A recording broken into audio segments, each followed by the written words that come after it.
Voilà, donc merci de to record. Donc d'abord, je vous remercie encore une fois à vous, professeur Georgieva. Merci d'avoir organisé cette réunion. Je remercie une fois de plus le doyen, même s'il a perdu un peu le français, mais je suis sûr qu'il va comprendre. Je le remercie. On les a reçus au Liban. On est en train de signer un protocole de partenariat qu'aujourd'hui même, peut-être on commence par ça et comme ça, on vous libère par la suite, monsieur le doyen. Ben voilà, nous, on va, à partir, je dis à nos étudiants qu'on est en train de faire un partenariat, un memorandum of understanding entre nos deux universités à plusieurs niveaux. Ça peut être aussi simple que des conférences, des échanges, bientôt de double diplôme. Donc aujourd'hui, on met en action notre partenariat qu'on doit signer de notre côté, mais qui est presque terminé. Professeur Antoun, qui est avec moi et qui est coordinatrice des comités de notre faculté, a travaillé sur ce point. Donc, on va publier ça à partir de la semaine prochaine. Donc, on fera deux postes, un poste de la conférence d'aujourd'hui et un autre poste sur l'accord de partenariat. Alors, je vous donne la main, monsieur Georgie. Vous me donnez la main, comme ça on signe le partenariat. D'accord. Can you give me your hand so we can shake, so we have signed the agreement, Professor Georgiev? He's not listening to me. I'm putting the hand on my own anyway. Professor Atanas, can you hear me? I'm just putting my hand to shake my hand with you, so the signature of our agreement, of the MOU. Yeah. Voilà, on va prendre la photo, professeur Antoun. Voilà. Voilà. Thank you for this. Yeah. Voilà, je dis un bonjour ou bonsoir à nos étudiants ou bien à nos professeurs qui sont avec nous aujourd'hui. Et vous me dites, professeur Georgieva, quand vous voulez que je commence, j'irai pour pas plus que 30-40 minutes et puis on aura peut-être une discussion pour que ce soit un peu interactif. Et en tout cas, j'aime que ce soit interactif en discussion. Donc, pour ceux qui aimeraient commenter, vous pouvez commenter sur le chat box que je suis régulièrement pour des questions et surtout pour des réponses pour certaines questions qu'on posera en cours de route. Voilà. D'accord, mais pardon, excusez-moi, je vois que nous avons 15 participants.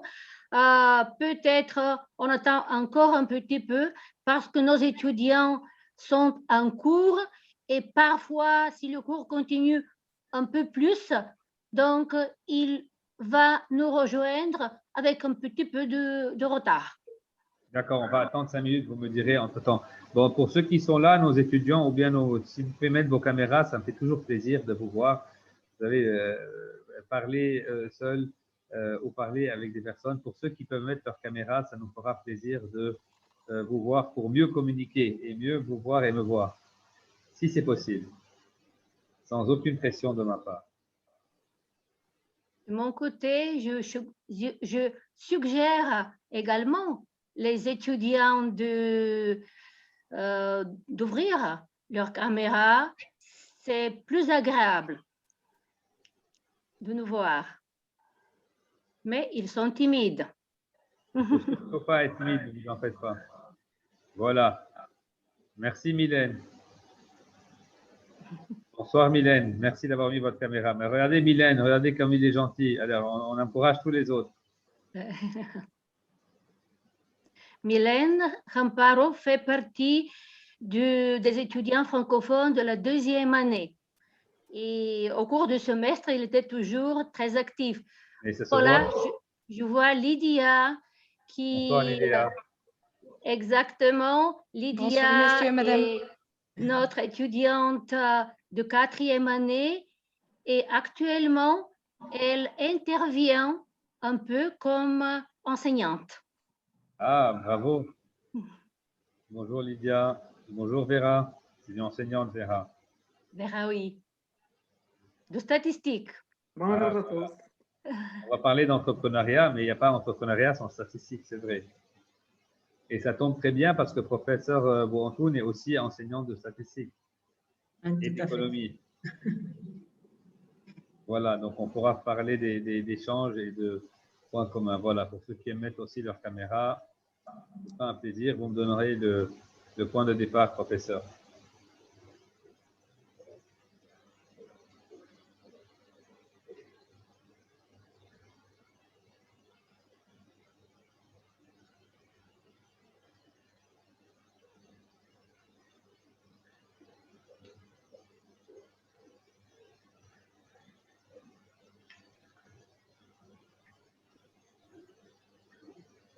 Bon, pour ceux qui sont avec nous, est-ce que vous avez reçu dans l'invitation, est-ce que vous vous rappelez comment était le titre de notre conférence?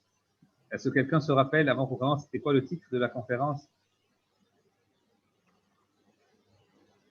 Qui va nous dire le titre? Parce que c'est important.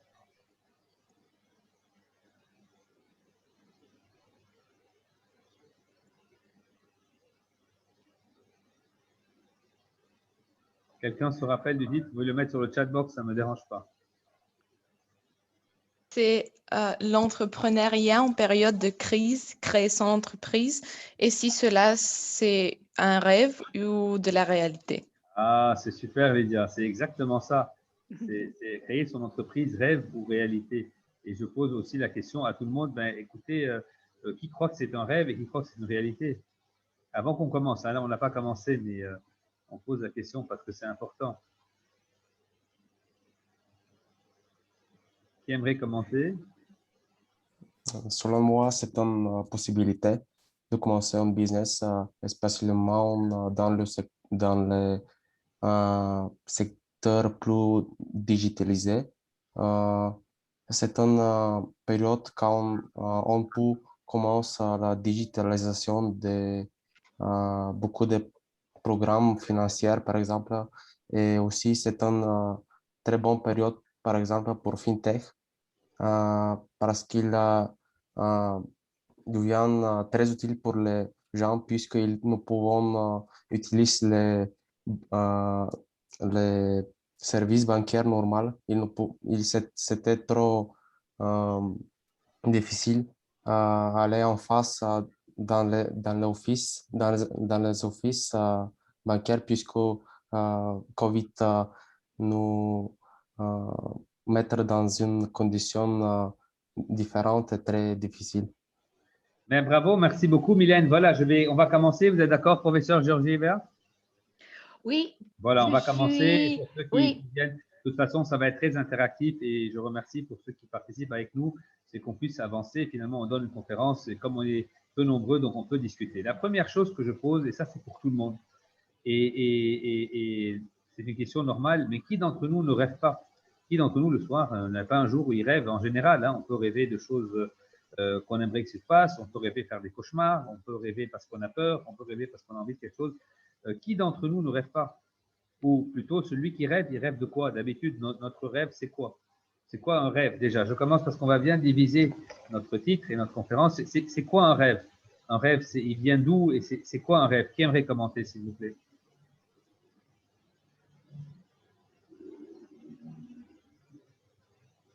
Ben, écoutez, du moment que vous êtes peu bavard, je vais aider et puis vous serez peut-être plus bavard en commençant. Tout d'abord, évidemment, un rêve, ben, le soir, on rêve tous. Celui qui ne rêve pas aura une vie tellement monotone. Donc, un rêve est quelque chose humainement, biologiquement, psychologiquement, émotionnellement qui existe dans la constitution humaine.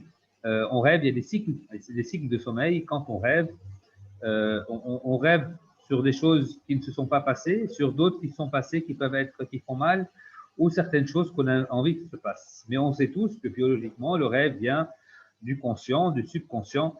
On ne va pas vraiment rentrer dans l'aspect psychologique, mais on va dire que, bien sûr, on rentre dans des choses très personnelles.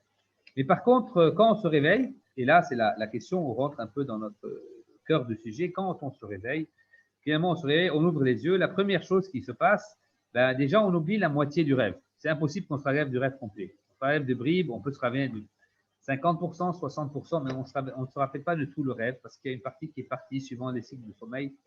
Si c'est un rêve agréable, on se lève de bonne humeur. S'il est moins agréable, ben, on est un peu froissé durant la journée, on a eu peur, on n'est pas très bien. Mais ce qui est certain, c'est qu'au cours de la journée, presque à la fin de la journée, ben, ce qui reste du rêve, il disparaît. Il part. Pourquoi? Parce qu'on a eu d'autres priorités, on a fait autre chose, on oublie et rebelote, on redort et puis un nouveau rêve qui vient. Est-ce que ce que je dis est logique? Est-ce que c'est véritable? Est-ce que c'est pris de la vie de tous les jours? Oui, non? oui, c'est bien logique. Voilà. Mais Voilà. oui. Mais donc, merci, professeur. Oui. Donc, finalement, on est d'accord qu'un rêve, tout d'abord, il n'est pas dans la réalité puisque nous ne sommes pas déjà, on n'est pas conscient, la première chose. De deux, quand on se réveille, d'un coup, on voit, on est dans notre lit, on met nos pieds sur terre, on commence à comprendre que non, ce n'est pas la réalité.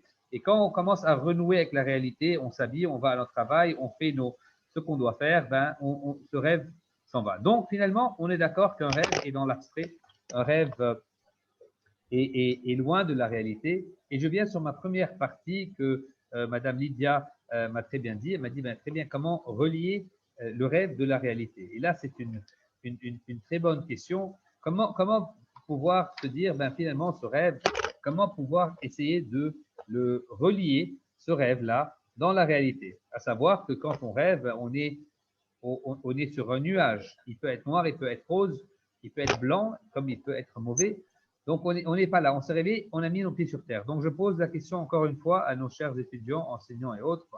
Et finalement, quelle est la technique logique? Et je dis bien logique. Je suis un entrepreneur.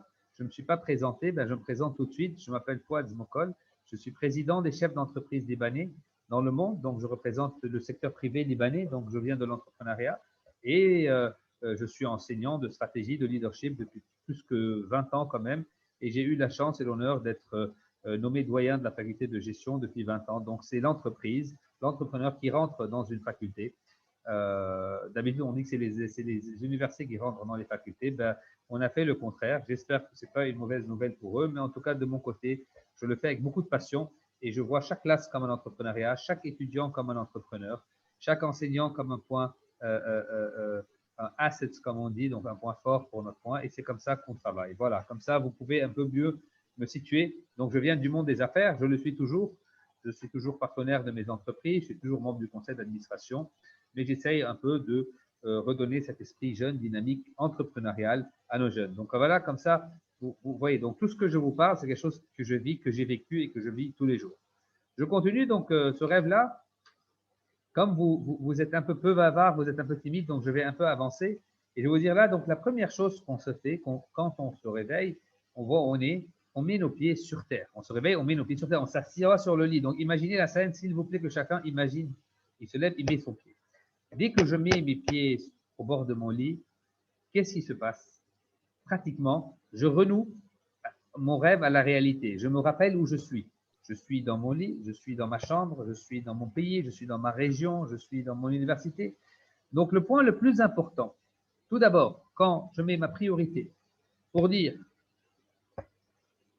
commencer à relier mon rêve à ma réalité, c'est commencer à savoir où je suis. Où je suis, quels sont mes points forts, quels sont mes points faibles, quels sont les points forts de mon pays, les points faibles de mon pays, de ma société, de mon université. Donc, c'est très important de renouer avec la réalité pour savoir où je suis. Et là, je vais sur une deuxième question, mais là, je vous en supplie, il me faut une réponse. Sinon, je vais prendre ça comme une insulte directe envers moi. Et là, vous êtes tous des étudiants de plusieurs années. Et là, je pose une question extrêmement simple, pour dessiner une ligne. Rappelez-vous, premier cours de mathématiques école, pour dessiner une ligne, qu'est-ce qu'il nous faut? Ne me dites pas règle, ni crayon, ni papier, s'il vous plaît. C'est trop facile. Donc, c'est beaucoup plus simple que ça. Imaginez, qu'est-ce qu'il me faut pour dessiner une ligne? Allez-y, c'est très simple. Allez-y, ouvrez votre micro, s'il vous plaît. Allez-y, Alexander, Alexandrina, j'ai deux Alexandrina. Emmanuela, Camélia, allez-y, sortez-moi quelque chose. Iveta, s'il vous plaît. Oui, nous avons besoin de 2 points. Mais bravo, Iveta, je savais que vous avez la réponse. Merci, c'est parfait. Bien sûr qu'il me faut 2 points, parce que si je n'ai pas 2 points, j'irai de l'infini à l'infini. Donc, il me faut 2 points. Mais là, je pose la question alors à quelqu'un d'autre, ça va me dire, ben, alors ces 2 points, qu'est-ce qu'ils représentent, s'il vous plaît, quand je parle de mon rêve et de ma réalité? Qu'est-ce que vous pensez? Moi, j'ai répondu au premier point, mais si vous avez bien écouté, vous allez savoir c'est quoi. Le premier point, il représente quoi et le deuxième, il représente quoi? Peut-être le premier point, c'est le rêve et le deuxième, c'est la réalité. Alors, écoutez, et c'est juste Iveta et merci beaucoup. Mais écoutez, le premier point, c'est pas le rêve. Le premier point, c'est où je suis exactement. Donc, on va dire, on se réveille. N'oubliez pas, je me suis réveillé, j'ai mis mes pieds sur terre. Donc, le premier point me dit où je suis à cet instant. Où je suis géographiquement, où je suis en tant que personne, où je suis en tant que société, où je suis en tant que… Tout ce qui a rapport avec la réalité immédiate. Exemple, bon, moi aujourd'hui, je suis au Liban, mon pays passe par une des plus grandes crises économiques et sociales de son histoire. Je suis dans une position géographique qui peut avoir un déclenchement de guerre à tout niveau. J'ai une guerre en Syrie, j'ai une guerre en Israël et en Palestine. Donc, je suis dans une région. Donc, c'est très important de savoir où je suis. Je ne suis pas encore sorti du printemps arabe. Je donne des exemples. Ben, on peut dire, oui, je suis en Bulgarie, ben, je suis rentré dans l'Europe, on a encore des points à suivre. Donc, très important, c'est en anglais, on dit « everything related to facts ». Ça peut être, voilà, j'ai une position sociale X, j'ai une position économique Y, mes parents travaillent, mes parents ne travaillent pas, j'ai X argent en banque, tout ce qui a rapport avec chacun de nous dans la réalité. Donc ça, c'est mon point de départ. Mon point d'arrivée, c'est plus simple. C'est quoi mon point d'arrivée, Mylène, ou bien qui va me choisir, Camilla, Maria, c'est quoi mon point d'arrivée? Alors, selon moi, c'est la place où je veux attendre. Voilà, c'est parfait, Oui. Mylène. C'est mon objectif. On va appeler ça mon objectif. Et là, il faut savoir, je peux avoir 10 objectifs, 20, 30, 50, 100, ce n'est pas important. Mais on va aller sur l'exemple d'un objectif, on va aller l'exemple d'un rêve, et puis vous multipliez ça par 10, par 20, par 100. Donc, on est bien d'accord, on a bien défini notre premier point, qui est quand je me suis réveillé de mon rêve, et on a défini mon deuxième point, c'est l'objectif que je veux atteindre. Mon objectif peut être quelque chose aujourd'hui, demain, dans une semaine, dans un mois, dans un an, dans 10 ans. Hein, c'est un objectif, c'est défini. Maintenant que j'ai défini mes 2 points, je vais tracer cette ligne la ligne que je vous dis en trop. Cette ligne, elle représente quoi, s'il vous plaît?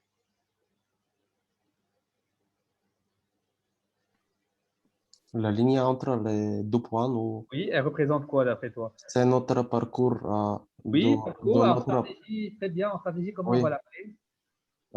Par exemple, c'est notre parcours. Par exemple, maintenant, je suis étudiant à l'université et pendant mon parcours jusqu'à mon objectif principal, j'ai des différents petits buts que je dois atteindre. Voilà, c'est parfait, Mylène, c'est ça. Donc, ma ligne, on va l'appeler, c'est la stratégie, c'est le plan, c'est les étapes. Vous voyez, c'est des points parce que si je ne mets pas cette ligne, ben, je serai toujours perdu dans mes 2 points. Donc, je dois commencer à avancer. Donc, c'est le plan, c'est la stratégie, c'est les étapes, c'est tout ce qui va avec. Hein, voilà. Bon, alors là, je pose une autre question directe, hein, une troisième question. Je vous ai promis que ce soit interactif, donc il n'y a pas de choix. Est-ce que cette ligne, Magdalena, elle est droite? Comment elle va être cette ligne? Ou Camilla?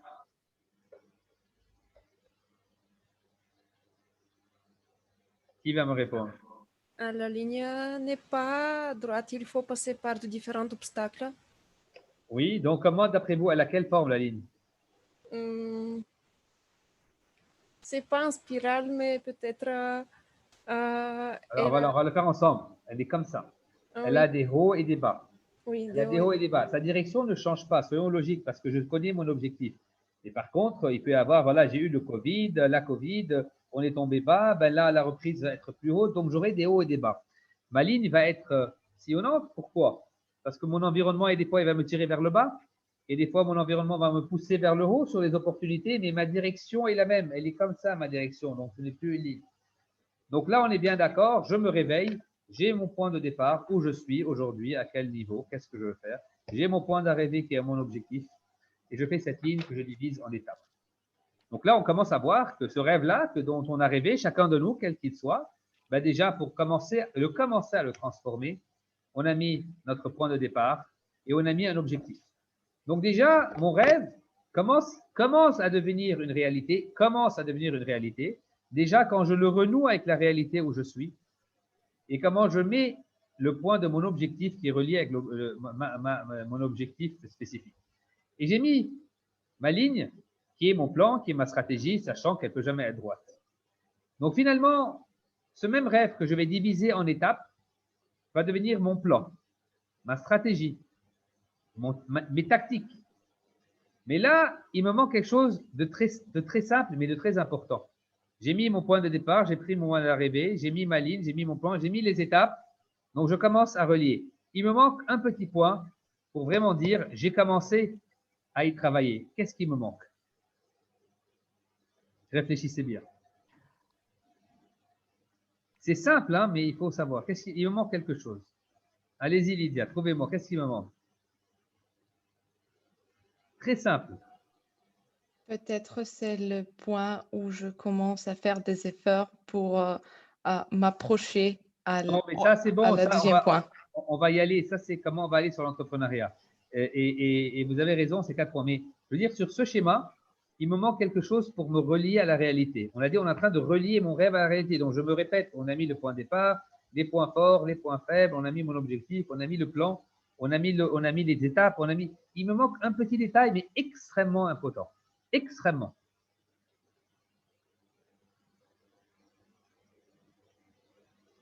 Et je vais vous le dire, vous allez sourire, même ceux que je ne vois pas. Ben, il me faut une date. Un plan sans date n'existe pas. Un objectif sans date, il reste dans le vent. On aurait pu parler, professeur Gergeva et moi-même, sur la conférence 2 ans, mais si on n'aurait pas mis une date, ça n'aurait pas eu lieu. Hein, on a des objectifs, on sait qu'est-ce qu'on va parler, mais si on ne dit pas, ben voilà, c'est le 26/5 à 16 h chez nous, je ne sais pas, il est quelle heure, ben, on n'aurait pas fait. Donc, très simple de mettre une date.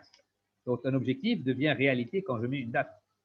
Une date logique, hein, je ne veux pas dire que moi, dans 5 minutes, je serai à Honolulu. Je dois mettre quelque chose aussi de logique. Donc là, je commence à dire que ce plan, avec les dates, il commence à être clair. Donc, je pense qu'on a passé déjà un point. On a bien vu que pour être entrepreneur, je dois rêver tous les jours. Mes jeunes dames, jeunes gens, rêvez tous les jours. Hein. Si on ne rêve pas, la vie sera tellement monotone et embêtante. Donc, rêvez, mais réveillez-vous de votre rêve. Rêvez avec les yeux ouverts. Et là, on va en parler. Rêver avec les yeux ouverts, on voit la réalité. Déjà, on accepte la réalité, quelle qu'elle soit, notre réalité personnelle d'abord. Ce n'est pas en général, lui, mon pays n'est pas bon. Je peux vous le dire jusqu'à demain. Moi, si je vais parler de mon pays, je peux vous dire que des choses mauvaises. Mais je peux vous dire que non, on recherche ces opportunités qui sont enfouies dans les crises. Donc, c'est ici que ça se passe. Et puis, je mets des objectifs atteignables. Hein. C'est comme quelqu'un me dit, mais oui, moi, je vais parler de moi. Moi, j'adore l'espace, mais je sais que je ne pourrais pas monter à bord de la Lune. Je ne suis pas astronaute. Je n'ai pas assez d'argent pour acheter une fusée. Donc, je vais mettre aussi des rêves réalisables. Réalisables compte tenu de mon point de départ, mon point d'arrivée, et mettre des dates butoirs. Professeur Boantoun et moi-même, elle sait que quand on se réunit, quand on met des objectifs, on met toujours des dates. Toujours. Tout pas on finit, on met une date. Bon, il y a des fois où on ne respecte pas la date. Il y a quelque chose qui vient dans l'environnement, qui part en nous-mêmes. On en met une deuxième automatiquement. Et à 81%, 90%, ben, on respecte nos dates. Je me trompe, professeur? Voilà. Pas du tout. Voilà. Donc aujourd'hui, on a bien dit qu'on se réveille de notre rêve, d'abord, très important, parce que si je reste à rêver, ben, je vais être dans le vent. Donc, c'est très important de se réveiller de son rêve, d'avoir ses pieds sur terre, de dire qu'est-ce que j'ai aujourd'hui et voir où je veux partir, diviser mon plan, mon objectif. Et croyez-moi, vous allez atteindre. Et quelqu'un va me dire, oui, mais mon objectif dans 10 ans. Mais attendez, on met des objectifs dans une semaine. Je veux dire un truc très simple. C'est comme quelqu'un qui est toujours stressé. Je dis, écoute, tu fais quoi ce week-end? Il me dit, ben, je ne sais pas. Je dis, écoutez, la première chose, tu dois remplir ton week-end sur des choses qui te font plaisir. Ça, c'est un objectif. Donc, automatiquement, psychologiquement, tu sais que le week-end vient, tu as quelque chose qui te fait plaisir qui vient. Je donne un exemple simple hein, pour ne pas être autre chose. C'est comme quelqu'un me dit, oui, mais écoutez, au Liban, c'est dramatique. Je dis, bon, on commence à mettre un objectif, ton diplôme en premier, ce que tu as envie de faire. On se perd dans des objectifs majeurs. Hein. On veut savoir si l'Iran et les États-Unis vont faire un pacte. Écoutez, ce n'est pas grave, ça ne doit pas être dans la liste de nos objectifs. Vous voyez ce que je veux dire? On fait des objectifs qui sont à votre niveau et le mien. Et puis, on doit lire l'environnement. On doit lire des choses qui ne sont pas entre nos mains. Moi, si Joe Biden va aller faire une visite en Chine et serrer la main à l'empereur, bon, ça m'importe évidemment, mais ça ne peut pas tout de suite changer mon objectif de demain. Donc, vous voyez, on va faire des objectifs qui sont reliés à nous-mêmes. Ça ne veut pas dire que ce n'est pas important. Comprenez-moi bien, je ne dis pas que ce n'est pas important. Mais si on va tout de suite pousser nos objectifs en relation avec la grande macroéconomie, etc., on n'arrivera jamais, surtout l'entrepreneur. Donc, l'entrepreneur qui attend tout le temps, il attendra toute sa vie. L'entrepreneur doit commencer. Et puis, je suis d'accord, il va commencer à suivre. Donc là, on a fait la première partie, je suis très content. Je vais sur ma deuxième partie. Si on doit identifier les quatre pylônes centraux de l'entrepreneuriat, 4, il peut y en avoir 100, mais je veux les 4 centraux et je parlerai sur chacun seul. C'est quoi les 4 centraux, les 3 pylônes exceptionnels de l'entrepreneuriat, d'après vous? Et ça suit par ordre, 1, 2, 3, 4.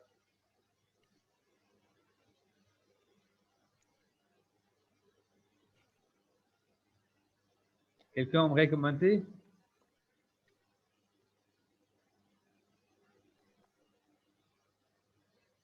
Allez-y, Mylène, Lydia, Madame Angelova, vous avez une idée? C'est peut-être l'esprit entrepreneurial. J'ai entendu d'une telle chose. Alors, écoute, Yvette, alors, tu n'es pas loin, mais l'esprit de qui? Je t'aide pour avoir la réponse. C'est l'esprit de qui?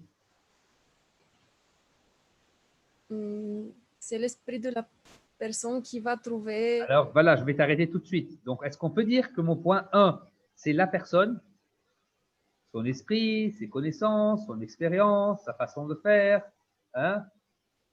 Donc, on commence par lui-même, parce que l'esprit est une partie. Mais est-ce qu'on peut dire que mon point 1, c'est la personne, l'entrepreneur, le créateur de la société? C'est mon point 1. Le point 2, ou 3 ou 4, hein, vous me dites et je vous dis où on les place, c'est quoi? Très simple, on parle d'entrepreneuriat. Allez-y, c'est très simple le point 2. Quand on dit entrepreneuriat, qu'est-ce qu'il me faut? Peut-être moyens. oui, les moyens. Oui, alors les moyens, écoutez, vous allez être choqués, professeur. Les moyens, c'est la partie financière, c'est rare, on va sur le 3. Donc, on va dire moyens, financement, business plan, etc. Bien sûr, c'est la partie 3, bien sûr, et on va en parler. Mais le 2, c'est encore bien avant le moyen, il faut qu'il y ait quelque chose. Merci Yvette d'avoir mis ta caméra. Alors, j'espère que d'ici la fin, on aura tout le monde. Magie, tiens quelque chose. Le 2, c'est très simple. Qu'est-ce qu'il me faut, Mylène? Il faut quelque chose. Je pense peut-être les possibilités externes C'est je dans les peux moyens, c'est utiliser. dans le 3. Plus simple, Ok. plus simple, plus simple. Il y a un plus simple. Imaginez à quel point, plus simple. C'est la chance. Écoute, la chance, alors là, je te raconterai, Yvette, là, je raconte pour tout le monde. Et là, je reviens sur mes questions, mais parce que quand vous dites ma chance, c'est des questions que j'aime beaucoup.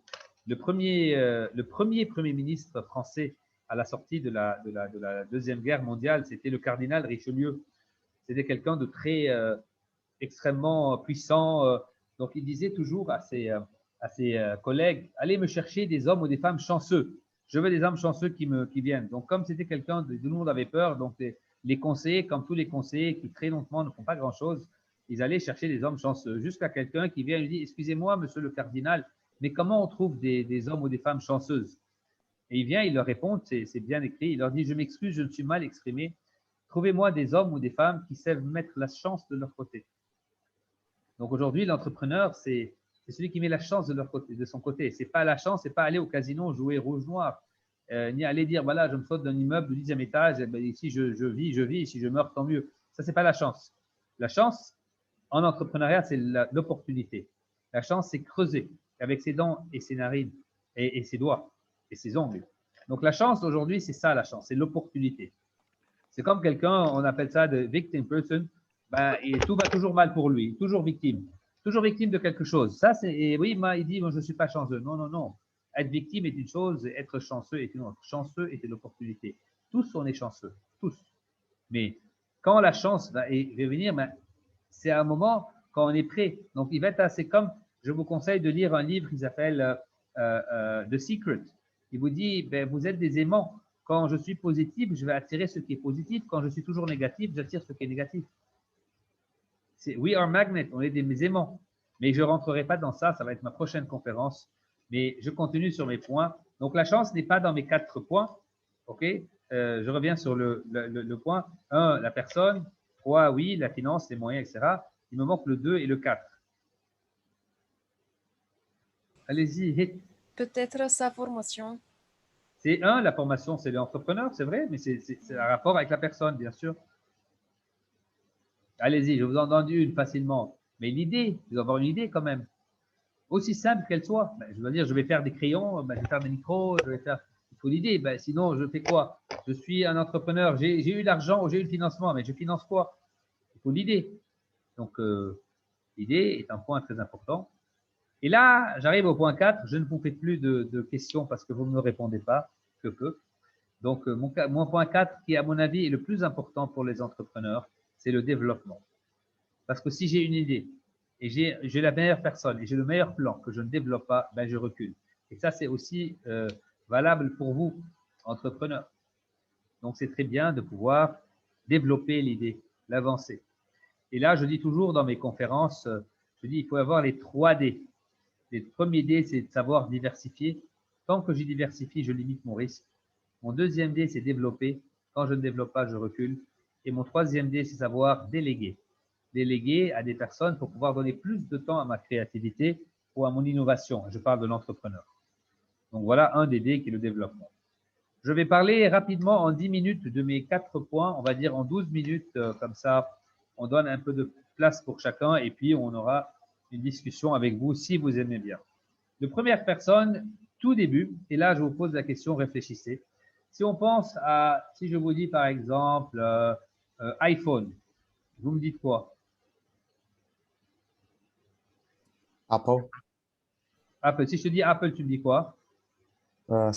Steve Jobs, Voilà, exactement. Tu es en train de mettre un succès sur la personne. Si Oui. je te dis Amazon, tu vas me dire. Bezos, Si je te dis toi ou des autres, je te dis Alibaba, tu vas me dire. Alibaba, je ne suis pas sûr. Allez-y, quelqu'un qui c'est Alibaba?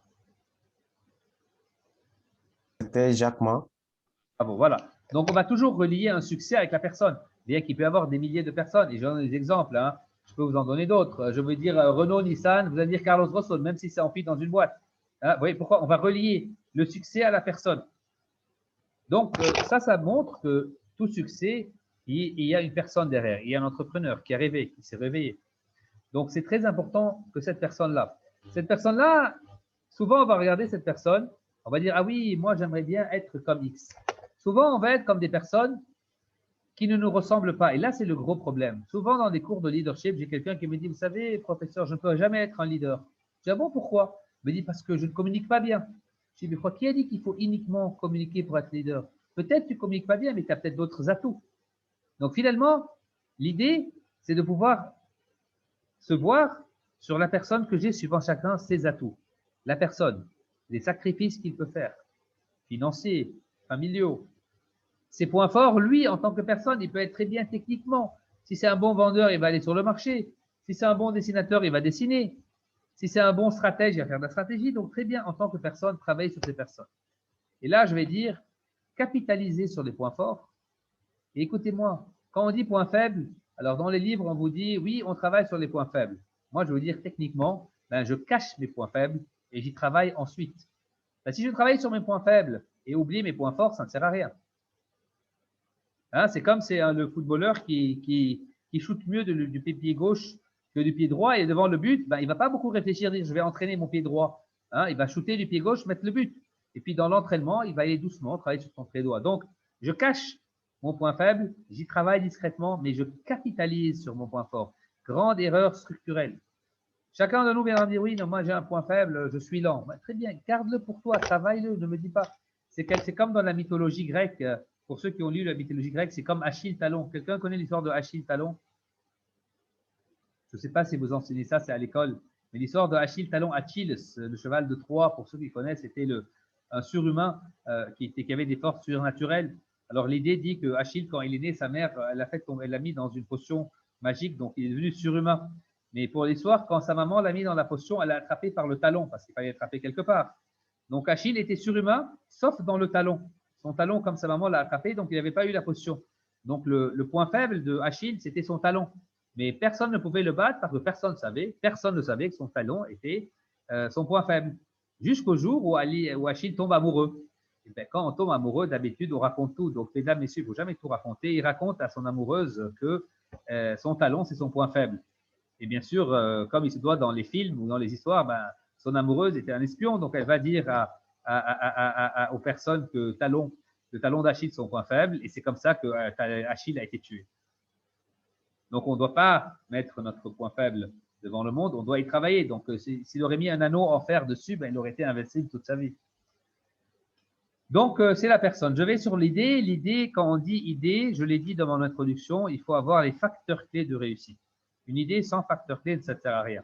Ça s'appelle, en anglais, on dit Key Success Factor. Avoir une idée où personnellement, en tant qu'entrepreneur, je n'ai pas les clés de réussite, je veux faire du jus. C'est très bien, mais si je n'ai pas le supermarché ou si je n'ai pas le business challenge qui me permet de vendre du jus, ça ne sert à rien. Même si j'ai le meilleur jus du monde, ça ne sert à rien. Donc, je dois avoir la clé de réussite. C'est comme aussi quelqu'un, un jour, il vient me dire, vous savez, professeur, j'ai la super idée, je vais faire un karting au Liban. Je dis, mais c'est fantastique. Est-ce que tu as le terrain? Il m'a dit non. Je dis, mais très bien, va m'amener l'argent pour acheter ton terrain et puis viens chez moi. Pourquoi? Je ne peux pas faire du karting sur un terrain que je vais acheter à 2 millions de dollars. Alors que si je l'ai hérité de mon arrière-grand-père, je peux sans doute faire un projet. Donc, il me faut les clés de succès. Vous suivez? Il me faut certaines clés, peut-être pas toutes les clés. S'il y en a 100, si j'en ai 10, c'est bien, mais il me faut certaines clés. Vous voyez ce que je veux dire? Je ne sais pas si je suis clair, je suis net. Si Yvette la bouge de la tête, elle me dit oui, donc c'est très bien, je suis très content. Je vais sur mon point 3, comme a dit le professeur Georgieva, oui, bien sûr, il me faut le business plan, il me faut le financement. Ça peut être le financement bancaire, ça peut être des entrepreneurs, ça peut être ce qu'on appelle du love money, la famille. Hein? On appelle les 3 F qui nous prêtent de l'argent. Family, friends and fools, les fous. Hein? N'oubliez jamais les 3 F qui vont vous prêter de l'argent. Family, bien sûr, love money. Friends, oui, bien sûr, les amis qui se mettent ensemble. Et fools, parce que c'est un fou qui va prêter de l'argent à un entrepreneur. Mais tant mieux, il y a des fools, hein, on appelle ça des business angels. Vous voyez, c'est comme ça d'avoir confiance. Et ne dites à personne, je le dis à vous, c'est quand le recteur il m'a dit, écoute, j'ai pensé à toi, doyen, je lui dis, toi, tu es le 3e, vous êtes fou. On n'a même pas un entrepreneur doyen. Mais bon. Voilà, donc il est fou d'avoir choisi un entrepreneur, je suis fou d'avoir acheté, et il faut beaucoup de fous pour faire un monde. Là, vous êtes d'accord, non? Il faut un peu de folie. Sinon, ben, si on ne s'amuse pas, ça ne sert à rien.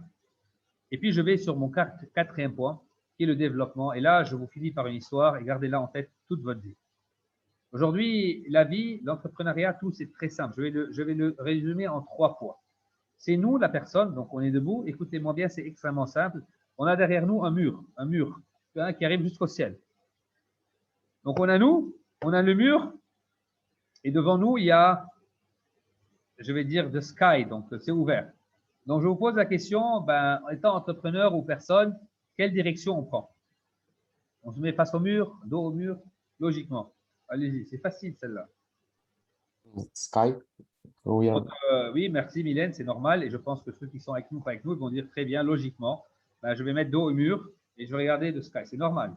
Sauf qu'on oublie qu'il y a des fois, quand on va être un peu déprimé, on va se tourner sur le mur, on va mettre la tête, on va pleurer. Et des fois, on va être fatigué, on va se tourner au mur, on va dire, je ne veux rien voir. C'est la vie. Hein. Donc, oui, c'est facile de dire oui, the sky. Mais très souvent, la vie est injuste envers nous, notre pays, nos entreprises. Donc, souvent, on a besoin du mur pour s'épauler. Donc, oui, on a le mur, c'est la réalité quand on voit tout noir derrière nous. Et on a toujours devant nous the sky. Le sky, il peut y avoir une tempête, il peut faire beau, il peut faire mauvais. Donc, le sky a ses points. Donc, ça, c'est les trois points. Donc, le mur derrière nous, la personne, et le sky. Donc, j'ai posé, Lydia, quand j'ai posé la question comment on va créer une entreprise, tu m'as dit il faut toujours avancer. C'est bien ça ou je me trompe? Tu as dit ça? Oui, monsieur, c'est exactement ça. Ouais, alors, je vais te suivre avec toi, Lydia, parce que là, je vais un peu compliquer la tâche. Donc, on a dit le mur, on a dit nous, on a dit le sky. Donc, on va être logiquement, Lydia, tu es entrepreneur et tu fais ton premier pas. Tu fais ton premier pas, il y a un 4e élément qui va rentrer en jeu, c'est lequel? Il y a un élément dont je n'ai pas parlé, aussi très simple. Tu as fait ton premier pas pour voir la vie, pour voir l'entrepreneuriat, et tout d'un coup, tu sens quelque chose. C'est quoi?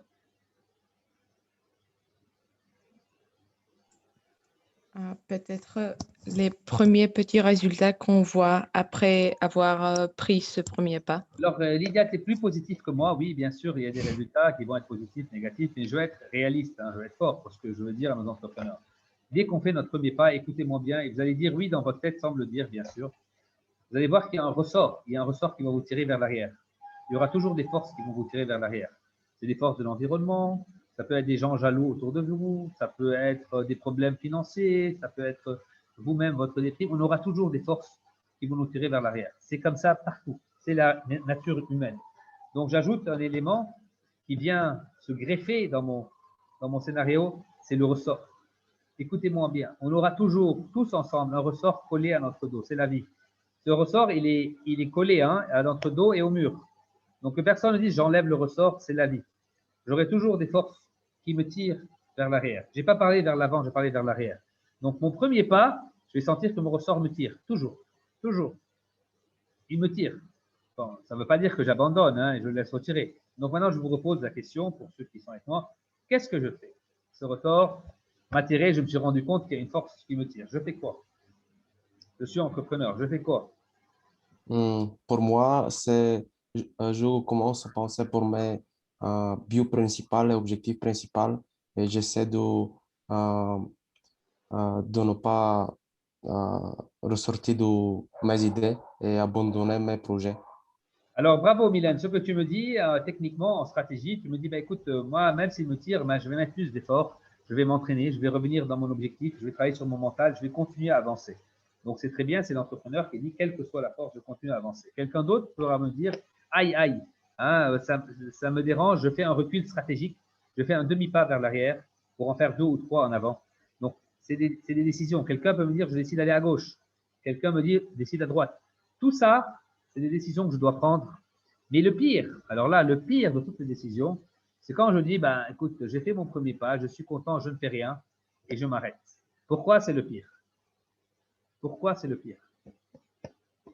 Puisqu'on arrête notre développement, c'est la fin de notre journée. C'est encore pire que ça, Mylène. C'est pire que ça. Imagine, il y a pire que ça. Même si tu arrêtes ton développement, et ça, c'est ce qu'on appelle en business comfort zone.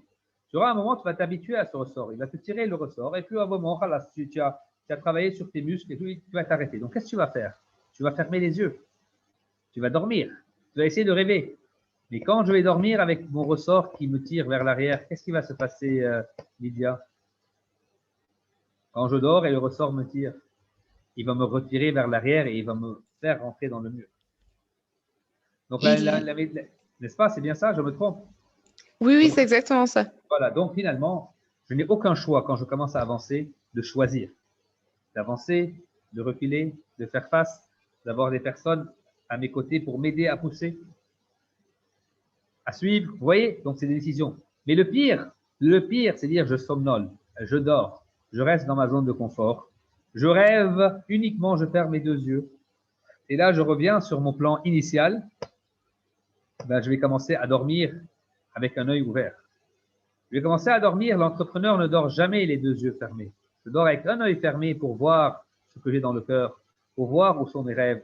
Mais je garde un œil ouvert qui est la réalité. Je garde un œil ouvert pour voir les opportunités et pour voir aussi les risques.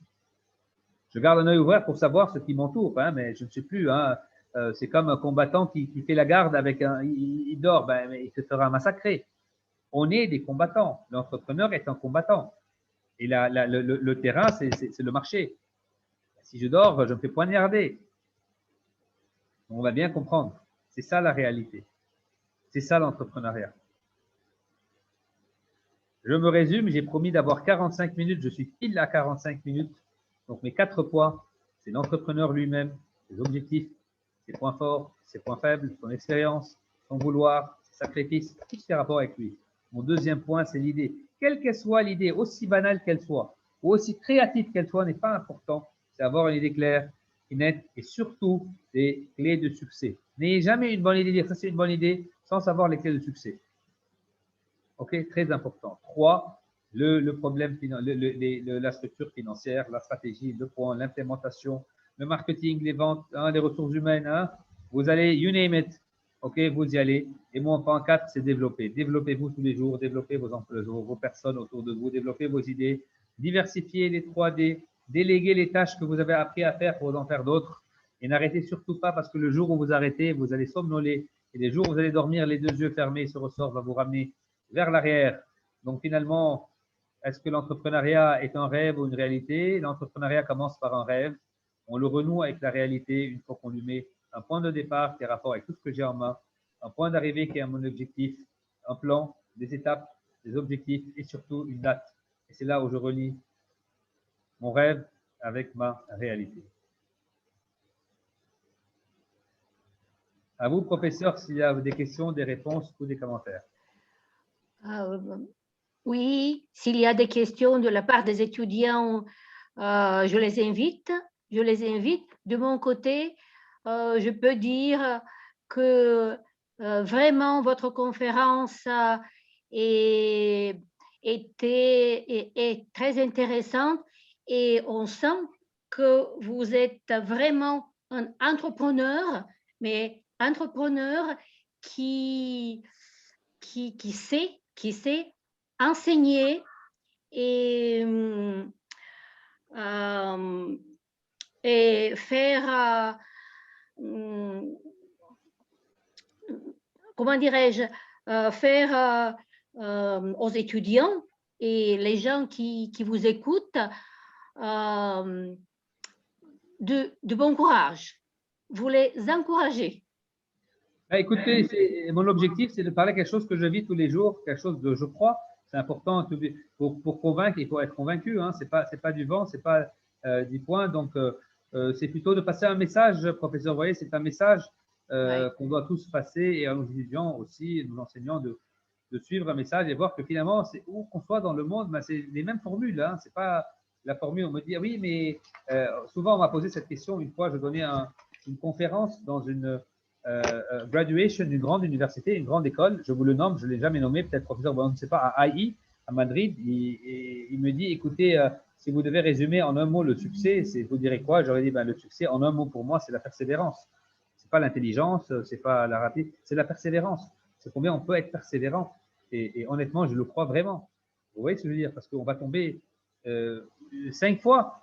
Ben, ce n'est pas le nombre de fois qui importe combien tombe l'entrepreneur, mais c'est combien de fois il se relève. Si l'entrepreneur il tombe 15 fois et il se relève 6 fois, ben, la 6 fois, il va revenir. Mon ami Mylène m'a appelé Steve Jobs. Vous savez, Steve Jobs, on en parle parce que c'est un créateur. Steve Jobs, le nombre de défaites qu'il a eu dans sa vie sont beaucoup plus que son succès. Steve Jobs est le seul entrepreneur qui a été renvoyé de sa propre entreprise, renvoyé, viré durant 20 ans. Et quand il a été viré, il a fait des investissements, il en a fait une quinzaine. Les gens qui ont perdu de l'argent avec Steve Jobs sont extrêmement nombreux. Et puis, il a eu une chance, c'est que le nouveau CEO est venu un jour et qui a dit, bah, écoutez, chaque fois qu'il venait, on dit, yes, Steve said, Steve did. Ils ont dit, mais c'est qui ce Steve Jobs? Il l'amène, il lui dit, mais écoutez, pourquoi vous avez été sorti? Il a dit, parce que j'ai mauvais caractère. Il dit, très bien, je vous amène comme conseiller, hein, vous ne rentrez plus à la société. Donc, il a su comment, on revient sur la délégation, utiliser le génie de Steve Jobs en tant que conseiller. La route a tourné que ce monsieur est mort. Donc, le conseil d'administration a ramené Steve Jobs. Et écoutez-moi bien, quand Steve Jobs est revenu, on lui donnait des contrats d'1 an.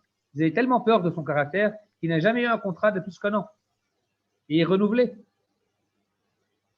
Parce que c'était quelqu'un. Mais c'est ça, hein, vous voyez ce que je veux dire. Donc, il est tombé. Donc, ce n'est pas l'important combien de fois je tombe, mais c'est plutôt combien de fois je me relève. Oui, exactement.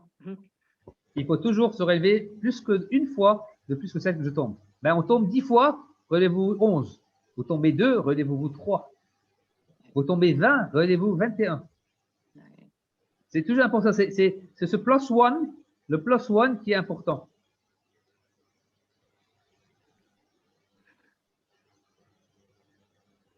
Voilà.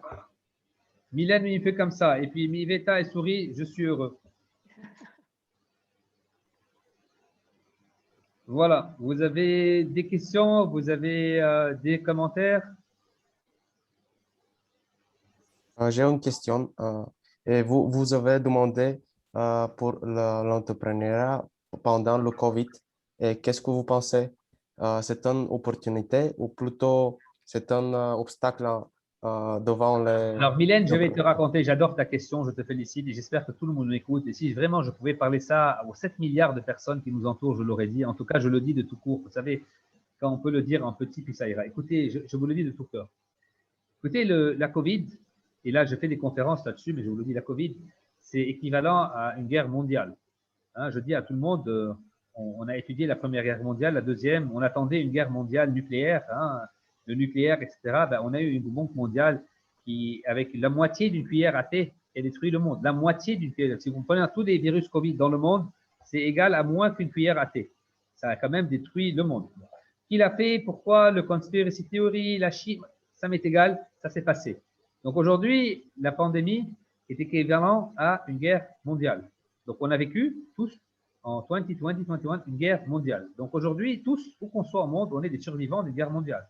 Il faut l'accepter, hein, pour ceux qui ont pu survivre. Donc, le point faible, c'est que le monde a arrêté de tourner. Donc, quand on va se réveiller de la pandémie, on aura des bankruptcies de sociétés, de pays, des récessions.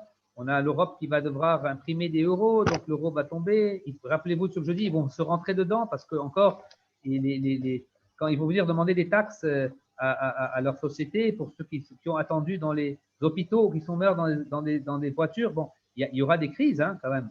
Hein, moi, je vois une Europe un peu difficile, autant qu'aux États-Unis ou autres. Hein, ben New York, c'était pas très. Donc, il y aura l'après-pandémie. Mais ma grande question aujourd'hui, jeunes ou entrepreneurs, vous avez une chance inouïe que personne ne voit. C'est qu'aujourd'hui, vous faites partie de l'histoire. Ce n'est pas évident. Vous faites partie de l'histoire. Autant que vos grands-parents ont fait partie de l'histoire pour ceux qui ont fait la Deuxième Guerre mondiale, ou même ceux qui connaissent des gens de la Première Guerre mondiale. qui ont dit, ah oui, moi j'ai fait des camps de concentration, moi j'ai fait la bataille de Waterloo, mais aujourd'hui le Covid est égal à ça, mais personne ne s'en rend compte. Qu'aujourd'hui, on va refaire le monde. Le monde est à refaire. Les pays sont à refaire. Les économies sont à refaire. C'est impossible d'avoir une économie qui marche de la même façon. Impossible. Même vous, Bulgarie, votre entrée en Europe va être revue différemment. Tout a changé. Imaginez, on ne se rend pas compte encore. On commence à s'en sortir. 2021 est l'année de la vaccination. 2022 est l'année de la restructuration. C'est très clair. Et là, jeune, je vous dis, vous, universitaires, la plus grande opportunité, c'est de dire, voilà, what's my added value? Et là, je clôture et écoutez-moi très bien, s'il vous plaît, promettez-moi, professeur Georgia, de mettre ça en grand à tous les étudiants et docteur Bonantoun va le mettre dans notre poste. Et je vous le dis, nos jeunes ne doivent plus finalement trouver des places vacantes pour les remplacer, mais c'est à vous de créer votre place dans le nouveau monde qui nous attend. Et c'est complètement différent. Alors qu'on cherchait à dire, ah oui, mais il y aura une demande en audit, il y a une demande en management, il y a une demande en marketing. Mais non, il n'y a plus de demande, mes amis. C'est à vous de créer votre propre demande et créer votre place.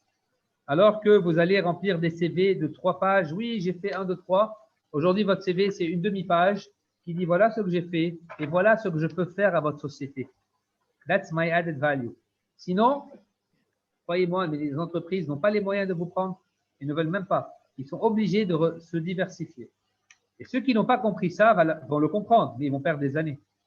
Donc, Mylène, oui, c'est une opportunité pour ceux qui la voient. Ceux qui disent, ah oui, alors moi, le pire pour moi, c'est quand quelqu'un me dit, ah, on revient à la normale. C'est le pire. Moi, c'est une insulte. Je dis, oh non, la normale d'aujourd'hui n'est plus la normale d'hier. Non, on ne revient pas à la normale. Pareil des étudiants ou même des enseignants. Ah, mais doyen, quand on revient sur la normale, je dis, mais de quelle normale vous parlez? Nos enseignants vont changer, nos classes vont changer, tout va changer. Vous voyez ce que je veux dire? Donc, il y a la nouvelle normale, the new normal, et qu'on ne connaît pas encore, hein, ce n'est pas qu'on la connaît aujourd'hui. On connaît, là, attendez, il y a un an et demi, on n'aurait jamais pensé faire ce webinaire comme ça ensemble, alors que Zoom existait, hein. On ne le faisait pas. Donc voilà, Mylène, c'est une opportunité pour ceux qui la voient. C'est une opportunité pour ceux qui veulent la voir. Oui, je suis totalement d'accord avec vous. Ouais, si vous êtes d'accord, donc c'est bon, je peux conclure alors. Voilà, vous avez d'autres questions, d'autres réponses, d'autres…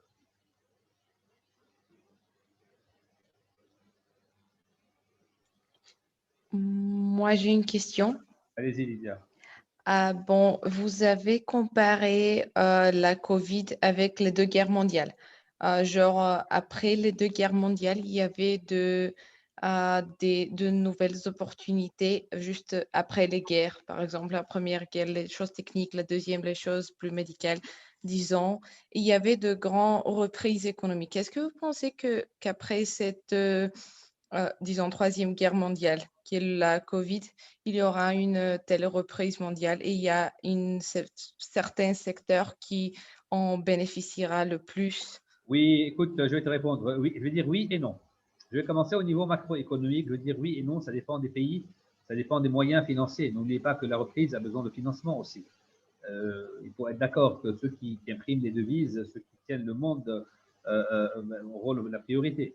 Hein. Donc, c'est des décisions monétaires, encore une fois, très grandes. Je reviens, les grandes monnaies, c'est l'euro, le dollar, ça peut être la monnaie chinoise. On voit, donc c'est une grande bataille de monnaie. Dans les pays un peu plus pauvres, qui n'ont pas les moyens, ça va être plus compliqué. Voilà pourquoi des pays qui vont travailler sur l'exportation, qui vont travailler sur les produits pour attirer des devises, vont être les premiers. Donc, ça revient un peu sur de quel pays on parle et comment. Donc, ça va être une grande bataille. Déjà, on a une bataille entre les grandes puissances, c'est qui va gouverner le monde. Et là, ce n'est pas évident.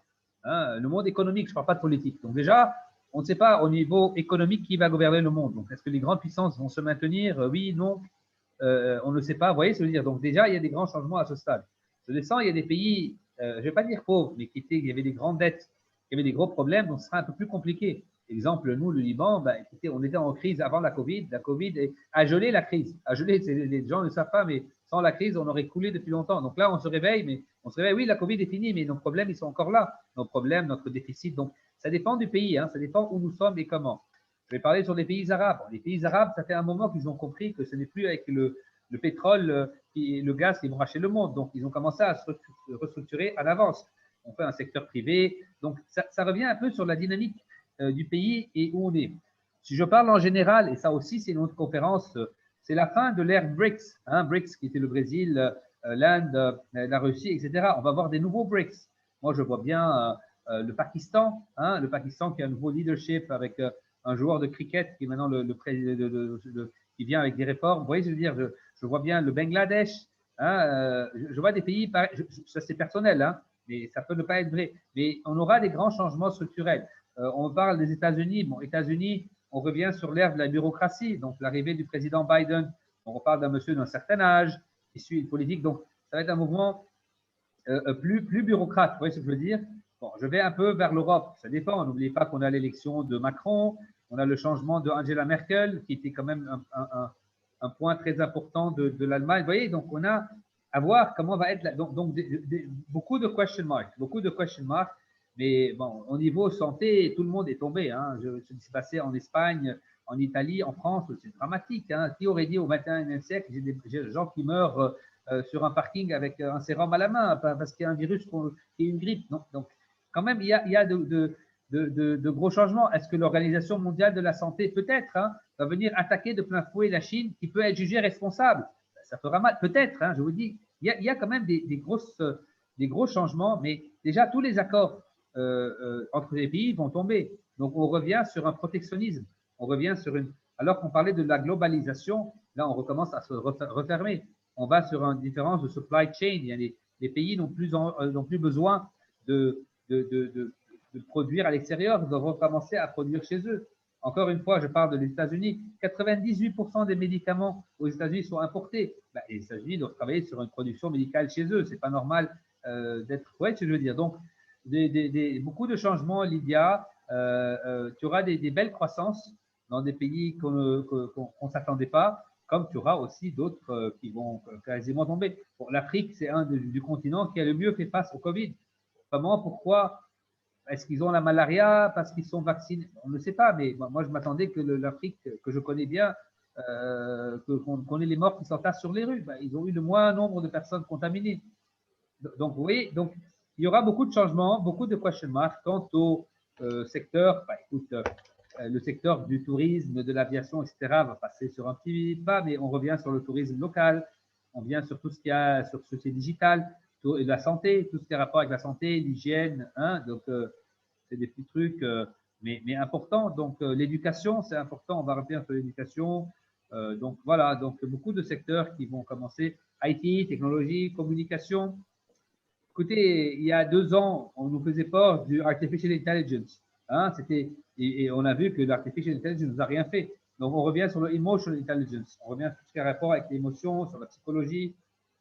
Donc beaucoup de points là-dessus. Je ne peux pas trop en parler, je respecte votre temps, mais c'était en tout cas passionnant de vous voir et passer le message à vos étudiants et j'espère qu'on pourra faire d'autres conférences du genre très bientôt.